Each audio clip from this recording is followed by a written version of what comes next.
Nous sommes au 32e jour de la guerre entre Gaza et Israël, et les combats se poursuivent dans la bande de Gaza. L'armée israélienne avance conformément au plan opérationnel et resserre chaque jour l'étau sur la ville de Gaza.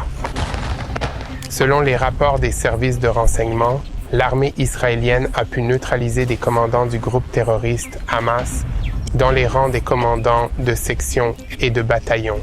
En outre, l'armée israélienne poursuit ses attaques contre les positions terroristes du Hamas sous l'hôpital médical Shifa en menant des frappes aériennes à près de 200 mètres des sorties terroristes dans l'enceinte de l'hôpital. Au nord, le Hezbollah mobilise de plus en plus de forces à la frontière avec Israël. Il semble que ce front va s'intensifier. Dans l'arène yéménite, des avions espions ont été envoyés en Israël. Ces avions ont été facilement interceptés par l'armée de l'air israélienne et les États-Unis. Gardez Israël dans vos prières et priez pour la paix à Jérusalem. C'est la fin du 32e jour de la guerre entre Gaza et Israël. Aujourd'hui, l'armée israélienne a déployé beaucoup d'efforts pour appeler la population civile restante du nord de la bande de Gaza à évacuer vers le sud.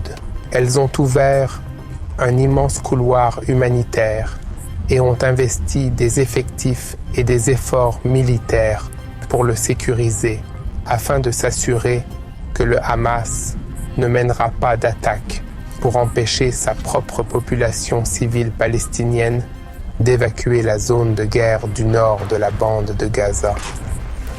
C'est vraiment exceptionnel de voir l'armée israélienne faire preuve d'humanité.